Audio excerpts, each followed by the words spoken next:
أهلا بك مشاهدنا الكريم في حلقة جديدة من آخر إنذار. لو اتكلمنا النهاردة عن النار تزعل؟ لو قلنا لك إنه في مكان تعيس، في مكان رهيب يروح الإنسان الخاطي بعد ما يموت، تطفي التلفزيون أو تحول على قناة تاني؟ أنت حر. إحنا هنعمل اللي علينا، هنقول لك في انذار عن طريق النار. ربنا بيقول لك في جحيم، في نار. عايز تحول انت حر، بس احنا هنستمر نتكلم في الحلقة دي عن الجحيم، عن النار، لعلك تتحذر وتتوب. دكتور عادل، يعني نقول بكل أسف إن في نار، في ايوه، جحيم. ايوه. آه. ليه بكل اسف؟ لان دي حقيقه، حتى لو حاولنا نهرب منها لكن تبقى حقيقه ثابته باقيه ابديه. أيوة. أقول للأسف، كنا نتمنى أن يكون مفيش، مهم. ولو مفيش كنا هنقول للناس مفيش. ايوه. عيش على مزاجك في الخطية ومش هتروح النار، مفيش نار.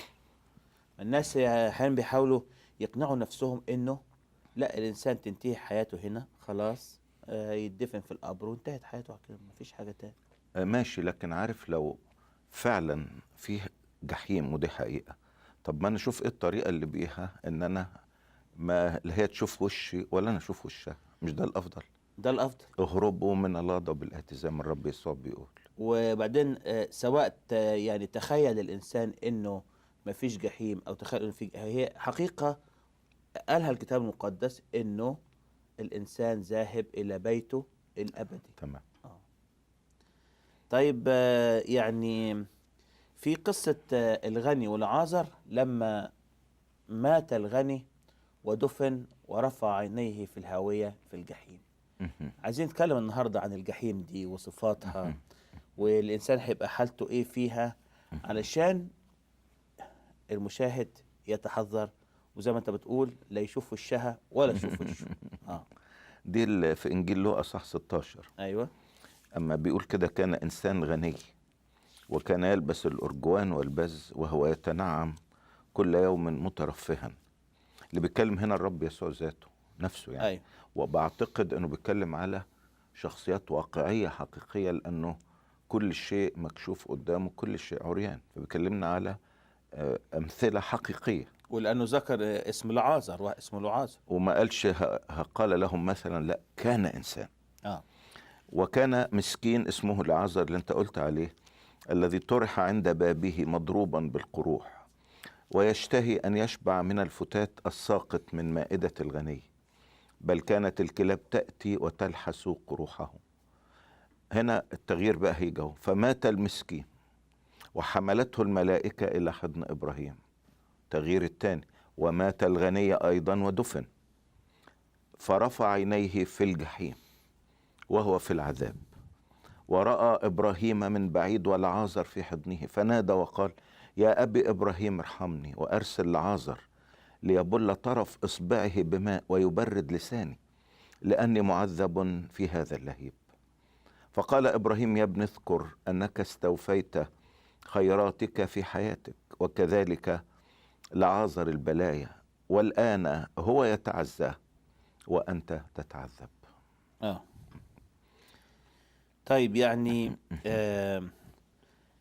نقدر نقول إنه ربنا خلى لعازر المسكين يموت الأول، وده يعتبر إنذار للغني، بيقول له في حقيقة أكيدة اسمها الموت.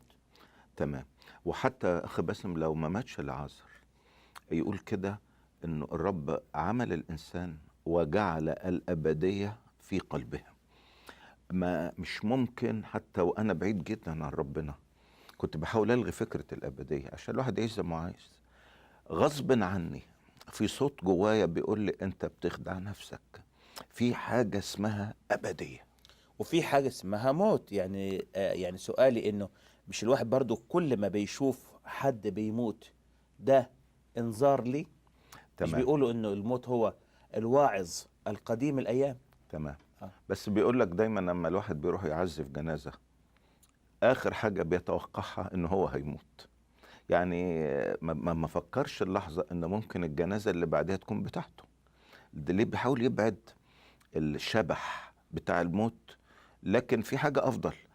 ماذا لو واجهت الموت؟ ماذا لو واجهت أنا الموت؟ هل أنا مستعد؟ ده صح. السؤال بتاعنا. صح.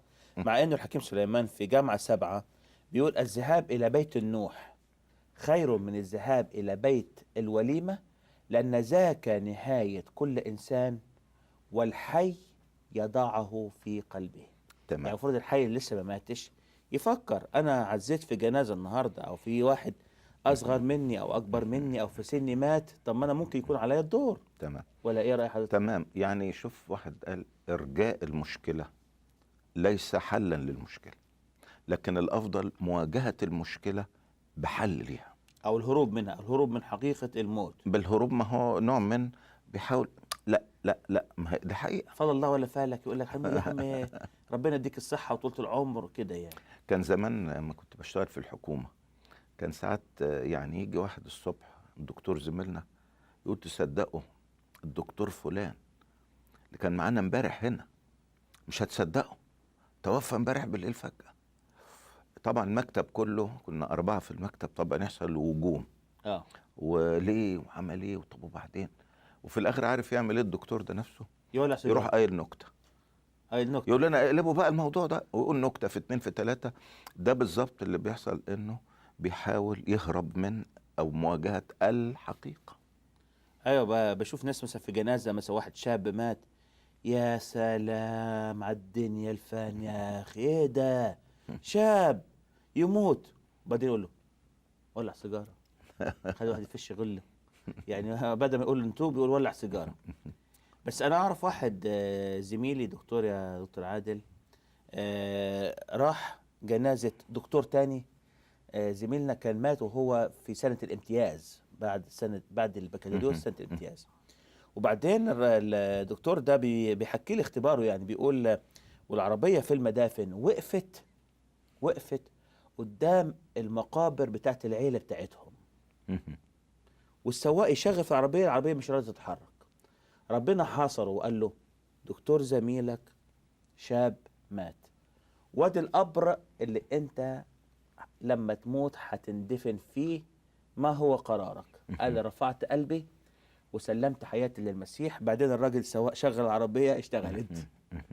فقال لك يبقى ده حصار إلهي، ومن ساعتها هذا الشخص مؤمن حقيقي يحب الرب من كل قلبه. رائع. عشان كده احنا بنقول لكل واحد اوعى تموت من غير ما تتقابل مع اللي غلب الموت. رب المجد يسوع دخل الموت بدالي وغلب الموت وغلب الهاوية. عشان كده انا لما بجيله بآمن بيه، بطمن حتى ساعة الموت. حتى هو رب يسوع يقول ايه؟ وإن مات فسيحيا.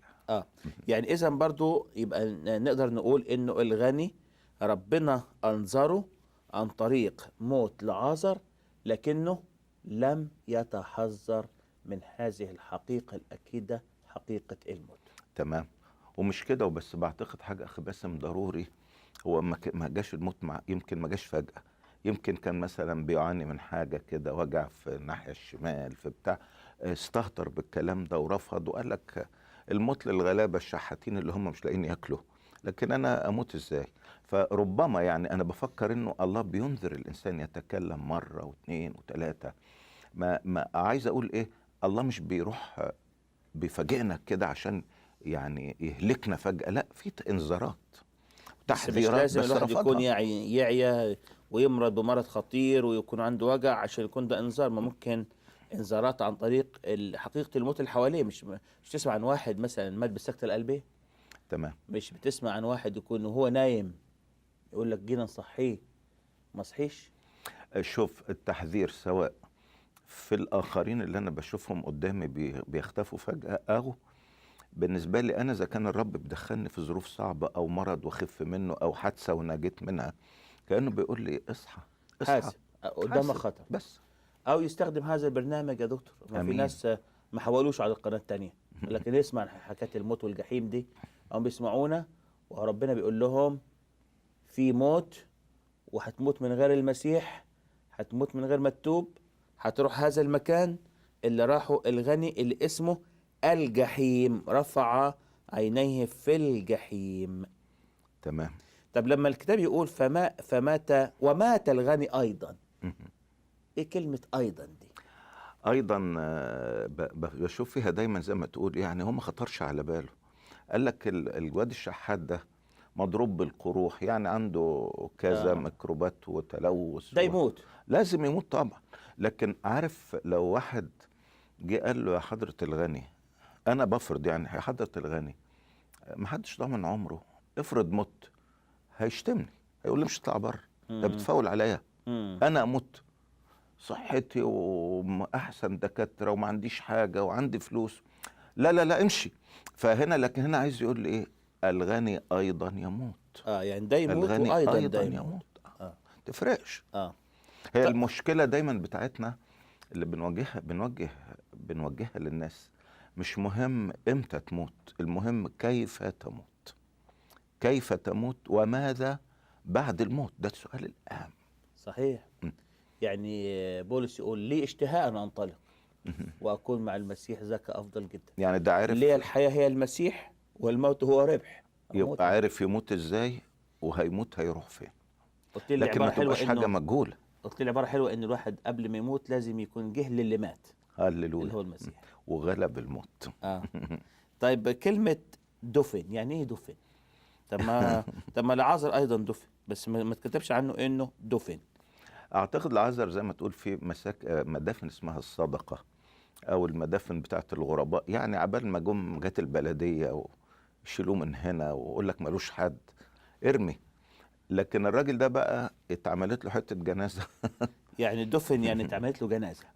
طبعا انا ما حضرتهاش، بس عارف، آه. عارف كنا بنشوفها زمان دفنة. كده عربيه بخيل، ما اعرفش الحاجات دي موجوده ولا لا، وموسيقى. وبعدين طبعا انا متاكد في جنازه الراجل ده يمكن كان في وعظ، الراجل ده خدم المجتمع وراجل اصيل وراجل مش عارف ايه، لكن ما حدش في الوعظ قال الراجل ده عمل حساب الابديه. رجل البر والإحسان، ما هو كلام.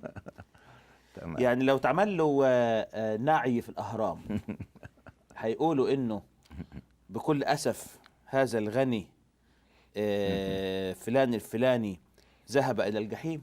لا، ولا هيقولوا مع المسيح ذاك أفضل جدا؟ الأهم دي بقى أخي باسم، إزاي ماذا يقول الرب عني هنا ثم بعد أن أترك هنا؟ إيه رأي المسيح فيا؟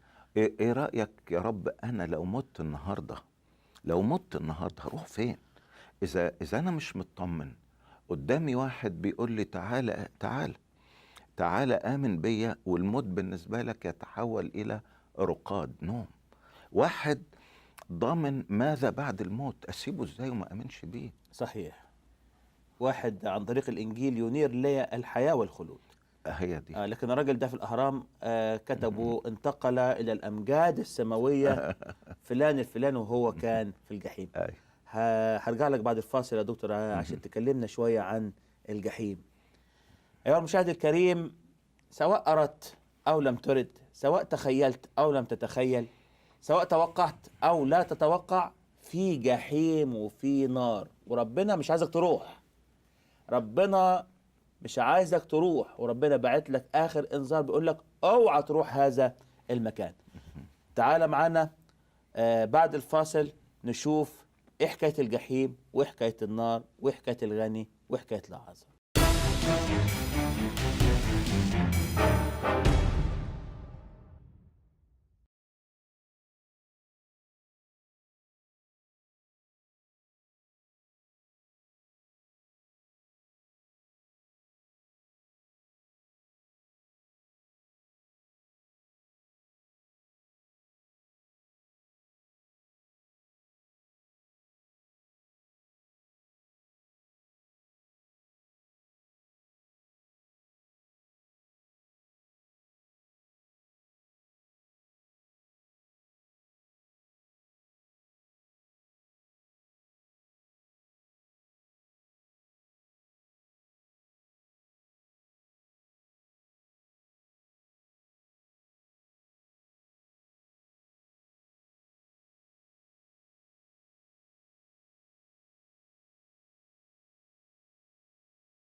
أهلا بك مرة أخرى عزيزنا المشاهد في آخر إنذار. والكلام كان قبل الفاصل عن الجحيم. ما تزعلش وتطفي التلفزيون ولا تحول القناة تاني لما نكلمك عن الجحيم. احنا بنكلمك عن الجحيم عشان تهرب من الجحيم، مش عشان تروحها. عشان ربنا يحذرك وياخدك معاه في أحلى مكان في السماء. أهلا بيك مرة تانية دكتور عادل. أهلا. دكتور عادل، الغني اللي كان يتنعم كل يوم مترفها، يعني الحال اتبدل معاه، مات رفع عينيه في الجحيم وهو في العذاب. طيب هناك أنا شايفه طلب 3 طلبات ولا طلبة منهم استجيبت. قال يا أبي إبراهيم ارحمني. الطلبة الثانية ارسل لعازر ليبل طرف أصبعه بماء ويبرد لساني لأني معذب في هذا اللهيب. الطلبة الثالثة قال له طيب أنا ضحت وجيت هنا، ليه 5 اخوات؟ ابعت لهم لعازر يبشرهم. ولا طلبة من الطلبات دول استجيبت لهم. خلينا نتكلم عن كل طلبة. ارحمني. النقطة اللي عايز أقولها الأول يا أخي باسم، إنه ما بعد الموت ليس فيه تغيير. البعض بيفتكر إنه ممكن يخش العذاب كم سنة ويطلع، أو يخلص يكفر عن سيئاته ويطلع. لا، يعني وضع الجحيم ده حاجة أبدية لا نهائية. دي أهم نقطة، لأن هو حد يفتكر إنه مثلا لو صلوا له أو ترحموا عليه إن هيتغير موقفه. الكتاب هنا بيقول لي، المسيح بيقول لي لا. ارحمني، مفيش رحمة. ما قالوش مثلا ايه استنى شوية. هو عمل غلطتين في الأولانية دي. نمرة 1 إنه قالها متأخرة قوي بعد الموت. نمرة 2 إنه طلبها من إبراهيم. لا يمكن واحد يرحم إلا الرب يسوع. فنمرة 1 هو ما طلبهاش من الشخص الصح، وما طلبهاش في الوقت الصح، كانت متأخرة قوي. طب لو طلبها من المسيح، لو طلبها من الله بعد ما أنا قلت إنه برضو هنا التوقيت غلط والشخص غلط. لكن النهاردة بص، اللهم ارحمني أنا الخاطي. مهما كانت خطايا الرجل العشار نزل إلى بيته مبررا. يعني عايز تقول اللص صرخ على الصليب اذكرني يا رب، يعني ارحمني. قال له هتكون معايا النهارده في الفردوس. عايز تقول العشار طلبها في التوقيت المناسب من الشخص المناسب، واللص نفس الحكايه طلبها من الشخص المناسب وفي الوقت الحساء الكريتيكال اللي هو الحرج المناسب على اخر لحظه واتلحق. لكن هذا الشخص طلب الرحمه، لكن طلبها مش في التوقيت المناسب. بعد الموت مفيش رحمه. تمام. ولا حتى يرحم بعد 1,000,000 سنه. اصبر شويه، ما قالوش ابراهيم مثلا اصبر شويه واطلبها من الشخص المناسب. ابدي، مفيش. عذاب ابدي. ايوه. طب حكايه يبل طرف لعازر، يبل طرف اصبعه بماء لاني معذب في هذا اللهيب. يعني اذا في الجحيم في لهيب، في نار حرفيا، ولا دي حاجه معنويه؟ شوف، اعتقد المسيح ما بيقولش كلام من نوع المبالغه ولا كلام كده يعني للتخويف. ده بيقدم لي يمكن الحقيقة مخففة. بيقول لي في لهيب، في عذاب حرفي وعذاب ضمير، وبعدين لا تخفيف للعذاب. يعني هنا هو حاول ايه يخفف درجة، مفيش، لا هتفضل في الحالة دي. وبعدين ايه الحاجة اللي غريبة قوي، انت بتطلب مين اللي يبل طرف صباعه بمية؟ الراجل القذر الشحات ده اتحول الشحات الى منقذ. طب ما انت يا عم كنت بل ريق انت بميه قبل ما يموت، وابتدي كده اعمل عمل خير وارجع لربنا وتوب.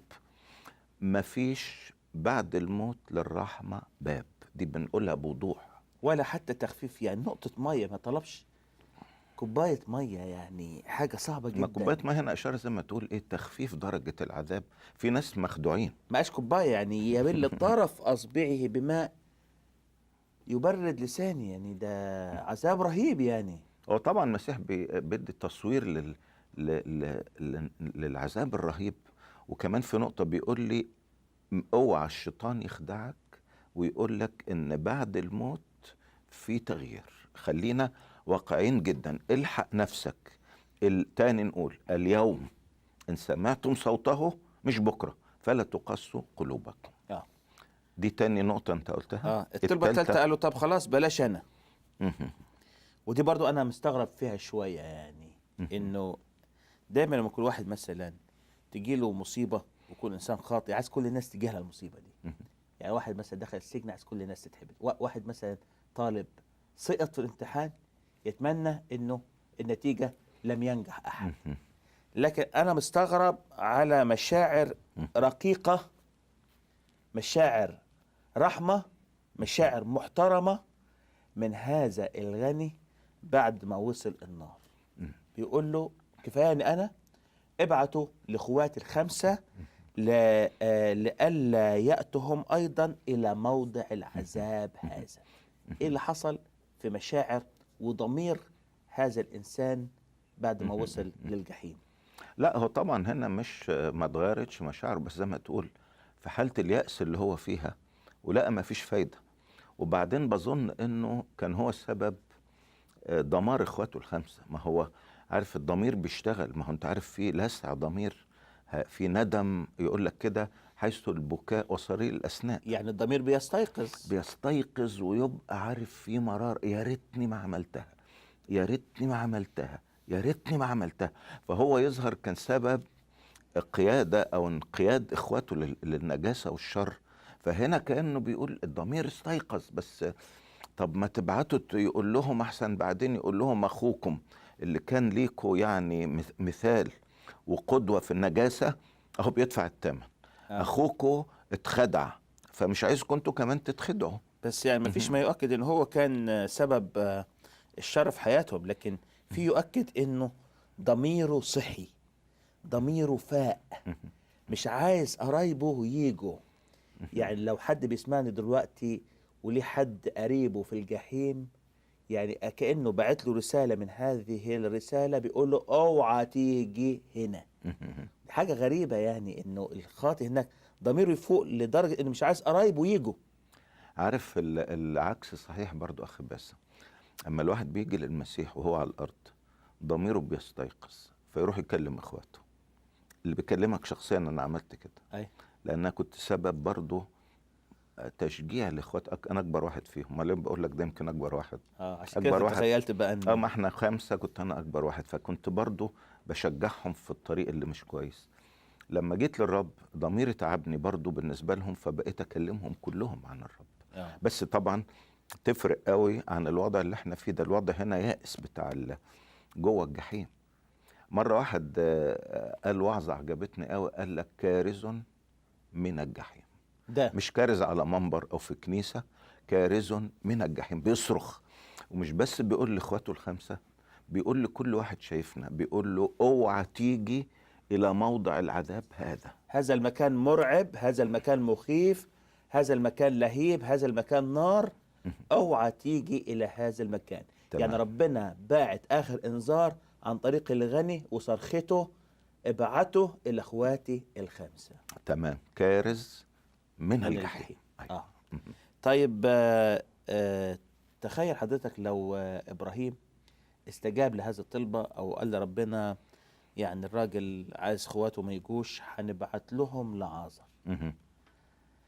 تعتقد ايه كانت استجابة اخواته لو قام لعازر من الاموات وقال لهم انا لعازر اللي كنت مسكين وكنت بشحت عند بيت اخوكم الغني وهو حاليا في الجحيم وبعت لكم رسالة بيقول لكم اوعى تيجوا، تعتقد ايه الاستجابة؟ هو طبعا اعتقد الاول هم مش هيدخلوه اساسا. تتخيل حاجات حلوة كده. هم مش هيدخلوه من الباب. لان هيجي يخش انت مين؟ انا الراجل الشحات، شحات امشي. طب قول له افرض دخلوه عايز ايه؟ قال لهم انا جايب رساله خطيره جدا جدا من اخوكم. انت كنت مع اخونا، انت يا شحات انت مع اخونا العظيم. اصل هو لا مؤاخذه يا جماعه. انا برضه تخيلت انك انت هتجيب لها حته خياليه او يعني تامليه. لا مؤاخذه يا جماعه، اصله لا انا مش معاه في نفس المكان. ايوه اقول كده. انت لازم هناك في المرمي في الزباله في فوق ما انت كنت قال لهم بس انا في مكان رائع، مكان الراحه، سعيد لاني كنت شخص مؤمن حقيقي. واخونا فين يا شاطر؟ اخوكم بقى اقول لكم الصراحه بس ما حد انت اخوكم بتعذب في الجحيم، امشي يا كذا يا امشي. وامه ضربينه قلمين ويخلوا العيال الخدامين الايه بيفول على اخونا. اخونا المقدس ده فلان العظيم رجل البر والاحسان. بس انت ده مش كده، ده انا لا معلش بتخيلها واعتقد هتحصل. اها، عشان كده حتى دي ما مهم. استجوبتش الطلبه دي. لكن قال له عندهم موسى والانبياء. مهم. يعني نفهم موسى والانبياء، يعني موسى حرفيا، ولا عندهم الكتاب المقدس والخدام اللي زي حضرتك وزي انا كده مهم. يوعظوهم. شوف هنا حتة جميلة قوي قوي بتعجبني فيها. بس تحول الكتاب المقدس إلى أشخاص أحياء، كأن كتابات موسى اللي مات كأن موسى حي دلوقتي. شوف كلمة الله حية وفعالة. عندهم، مش انتوا عايزين الراجل ده يصحى ويروح؟ عندهم موسى صاحي. صاحي ازاي؟ ده مات. قال حي في الكتابات الحية.